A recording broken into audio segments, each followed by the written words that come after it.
नमस्कार, मैं भुवन चंद्र जोशी। आज एक बहुत बड़ी बात करेंगे। ये खबर है उत्तराखंड से, लेकिन खबर उत्तराखंड की है, लेकिन इस खबर ने पूरी दुनिया को हिला के रख दिया था कि आज 19 साल के बाद क्या ये रिहाई सही है या गलत, ये तो जनता बताएगी। लेकिन 19 साल पहले क्या हुआ था, पूरी दुनिया और देश को हिला दिया था सुरेंद्र कोहली ने और उसके मालिक मनिंदर सिंह ने। निठारी कांड आपको याद होगा। निठारी कांड की जो पूरी देश और दुनिया में जो चर्चा हुई थी, उसको कौन भूल सकता है। समय की अगर कोई बात करता है तो आज भी ऐसा लगता है निठारी कांड बिल्कुल आंखों के सामने है। लेकिन वो कांड किया तो किया किसने? इतने बच्चों का जो वारिस है वो कौन है? उनकी मौत का जो वारिस है वो कौन है? और अभी भी सवाल अनसुलझे हैं और अभी भी 20 साल के बाद कोई भी न्याय अभी भी निठारी के बच्चों को नहीं मिला। लेकिन वो गलियां आज भी सुनसान न्याय की गुहार को लगाकर उसका इंतजार कर रही है। लेकिन 20 साल के बाद क्या हुआ? वही चीज जो 20 साल पहले थी। दरअसल उत्तराखंड के अल्मोड़ा जिले के स्यालदे के निवासी सुरेंद्र कोहली को 19 साल की सजा काटने के बाद सुप्रीम कोर्ट ने बरी कर दिया है। लेकिन सवाल आज भी वही बरकरार है कि अगर वो दोषी था तो उसको फांसी की सजा क्यों नहीं हुई? अगर वह निर्दोष था तो 19 साल तक कैद क्यों? यह सवाल आज पूरी देश और दुनिया के मन में बैठा हुआ है कि आखिरकार की न्याय की जीत हुई है या फिर अनसुलझे सवाल अभी भी निठारी को सता रही है। आइए बात करते हैं कि 19 साल पहले की सुरेंद्र सिंह की उम्र आज करीब 55 साल की हो गई है। लेकिन जब वो रिहा हुए थे तो उनके चेहरे में कोई खुशी नहीं थी। क्योंकि खुशी इसलिए नहीं थी क्योंकि सुरेंद्र का घर और उसका परिवार पूरी तरह से बर्बाद हो चुका है और आज भी उसके घर में उसके गले में फूल की माला डालने वाला कोई नहीं है। उसका घर पूरी तरह से तबाह हो चुका है इन 19 सालों में और उसकी माताजी का भी इसी वजह से, इसी दुख के कारण देहांत हो गया था। जब एक बार सुरेंद्र कोहली को मौत की सजा सुनाई गई थी, लेकिन उसकी मां बहुत दुखी थी और तब से वह संभल नहीं पाई और सदमे में आकर उसकी मौत हो गई है। आज उसके जो पत्नी है वह उसका घर छोड़कर चली गई है। उसके घर में अब कोई नहीं है कि ये खुशी मनाने के लिए शायद इसी वजह हो कि सुरेंद्र कोहली आज बाहर रिहा होने के बाद भी मीडिया से उन्होंने बात नहीं की और उनके चेहरे में कोई ऐसी खुशी नहीं थी।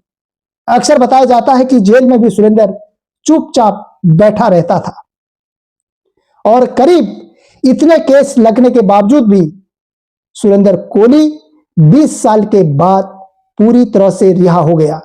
आइए जानते हैं यह कांड कब का था। सन 2006 का निठारी कांड। अगर कोई आदमी के दिल में, जहन में जब आता है तो रूह कांप जाती है। 2006 में जैसे निठारी कांड की याद लोगों को अखबार में या न्यूज़पेपर में या टीवी चैनल में अगर आता है तो लोग उसको सुनने के लिए आतुर हो जाते हैं।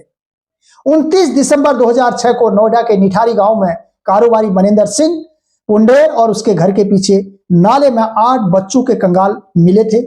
इस खुलासे के बाद कई बच्चों और महिलाओं के गायब होने और उनकी हत्या की जांच शुरू हुई, जिसमें पुंडेर और उसके नौकर सुरेंद्र कोहली को गिरफ्तार किया गया था।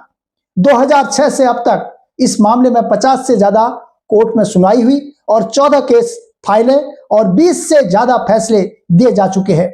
सुप्रीम कोर्ट ने मंगलवार को निठारी कांड से जुड़े हत्या और केस और रेप में कोहली को बरी करने का आदेश दिया। फरवरी 2011 में 15 साल की एक लड़की की हत्या के मामले में सुप्रीम कोर्ट ने उसकी सजा बरकरार रखी थी। लेकिन इलाहाबाद हाईकोर्ट से बाकी 12 मामलों में बरी होने के बाद कोहली ने फिर अपील की थी और मुख्य न्यायाधीश BR गवई और जस्टिस सूर्यकांत और जस्टिस विक्रम नाथ की बेंच ने सुनवाई के बाद कहा कि सुरेंद्र कोहली को तुरंत रिहा किया जाए। रिहाई के बाद सुरेंद्र कोहली की अधिवक्ता भी जेल में मौजूद रही। कोहली उनके साथ कार में बैठकर रवाना हो गया। उसके चेहरे पर खुशी की कोई झलक नहीं थी। वो जिस गाड़ी में गया उसमें पहले से 2 व्यक्ति बैठे हुए थे। बताया जा रहा है कि एक उसका बेटा था। जेल अधीक्षक का कहना है कि ज्यादातर समय में वो चुप ही रहता था। कोहली 8 दिसंबर 2024 को लश्कर जेल में बंद था। नोएडा के बहुचर्चित निठारी हत्याकांड में जुड़े सुरेंद्र कोहली को 13 मामलों में बरी होने के बाद बुधवार शाम लश्कर जेल से रिहा कर दिया गया। सुरेंद्र कोहली अब खुली हवा में सांस लेगा। एक समय ऐसा भी आया जब कोहली को फांसी का फंदा लगने ही वाला था। महज कुछ घंटों के अंतराल ही वह सजा पाने से बच गया। उस समय आधी रात को सुप्रीम कोर्ट ने फैसला सुनाया था। आइए जानते हैं कि सबसे पहले क्या हुआ। सबसे पहले महज 2011 में एक बार सुरेंद्र को फांसी की सजा हुई थी, लेकिन राज्यपाल से अपील के बाद सजा टल गई। उसके बाद फिर सितंबर 2014 में फांसी की सजा का ऑर्डर आया। इस बार राष्ट्रपति के पास याचिका गई, लेकिन खारिज कर दी गई।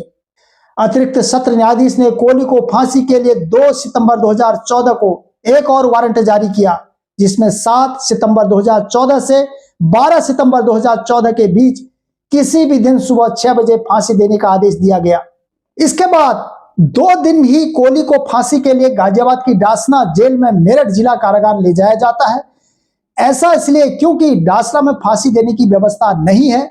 इसके बाद ही कोहली को यह पता चला कि उसे फांसी दी जाने वाली है। सुप्रीम कोर्ट में इस 6 सितंबर को पुनर्विचार याचिका पर सुनवाई बहाल करने की अर्जी भी दायर की गई। 7 सितंबर 2014 को मेरठ के सेंट्रल जेल से एक खबर निकलती है कि निठारी कांड के आरोपी सुरेंद्र कोहली को सोमवार को फांसी दी जा रही है। रविवार का दिन था, इसलिए कोर्ट बंद था। इसको लेकर नामचीन वकील इंदिरा जयसिंह सुप्रीम कोर्ट के जस्टिस RM लोढ़ा से मिलने का वक्त मांगती है। चीफ जस्टिस इंदिरा जयसिंह को मीटिंग का वक्त देते हैं, जिसके बाद रात करीब 11:15 बजे एक senior chief justice HL Dattu के घर स्पेशल अदालत लगती है। अदालत के खत्म होते ही मेरठ सेंट्रल जेल को खबर दी जाती है कि कोहली को फांसी 7 दिन के लिए रोक दी जाए। दरअसल इंदिरा जयसिंह कोहली को इंसाफ का एक और मौका देने के हक में थी। उनका मत यह था कि कोहली को फांसी पर टांगने से पहले कानून के मुताबिक एक बार उसके सामने ही ओपन कोर्ट में सुनवाई होनी चाहिए। दरअसल इंदिरा जयसिंह कोहली को इंसाफ का एक और मौका देना चाहती थी। उनका मत था कि कोहली को फांसी पर टांगने से पहले कानून के मुताबिक एक बार उसके मामले को ओपन कोर्ट में सुनवाई होनी चाहिए।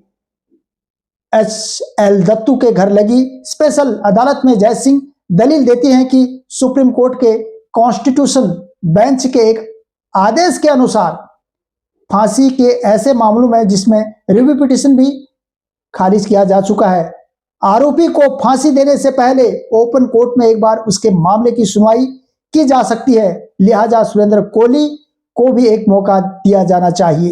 रात को 1 बजे से कुछ समय पहले ही स्पेशल अदालत का अपना फैसला सुनाती है और सुरेंद्र कोहली के मामले में दोबारा सुनवाई के लिए इंदिरा जयसिंह को 1 हफ्ते का वक्त देती है। कोहली की फांसी पर भी हफ्ते भर के लिए रोक लगा दी जाती है। सबसे पहले फोन पर मेरठ के DM और SSP को उसकी जानकारी दी जाती है। उन्हें आधी रात गए नींद से जगाकर कोहली की फांसी को अगले हफ्ते तक रोके जाने की जानकारी दी जाती है और साथ ही उन्हें अदालत के आदेश की लिखित कॉपी मिलने तक के लिए रोकने को कहा जाता है। एक बार फिर 12 सितंबर को फांसी पर रोक लगा दी गई और मामले की सुनवाई के लिए 28 अक्टूबर की तारीख तय की गई। इस बीच कोहली को सुप्रीम कोर्ट ने 28 अक्टूबर 2014 को उसकी याचिका खारिज कर दी। इसके बाद 3 दिन का इसके बाद people's union for democratic rights ने इलाहाबाद उच्च न्यायालय में एक मुकदमा दायर किया, जिसके परिणाम स्वरूप कोहली की मौत की सजा को इस मामले में उम्र कैद की में तब्दील कर दिया गया। लेकिन कल की तस्वीर में सब कुछ बदला बदला नजर आया, क्योंकि जेल में रहने के बाद सुरेंद्र कोहली की शक्ल पूरी तरह से बदल गई है। बाल सफेद हो गए हैं और चेहरे पर झुर्रियां आ गई हैं। सुप्रीम कोर्ट ने आरोपी कोहली की आजीवन कारावास की अंतिम सजा रद्द करते हुए उसे रिहा करने का आदेश दे दिया। बेंच की अगुवाई में कर रहे उसे मुख्य न्यायाधीश BR गगोई, जस्टिस सूर्यकांत और जस्टिस विक्रम नाथ ने सुरेंद्र कोहली को अंतिम सजा को रद्द करते हुए कहा कि कोर्ट उसे मुक्त करता है।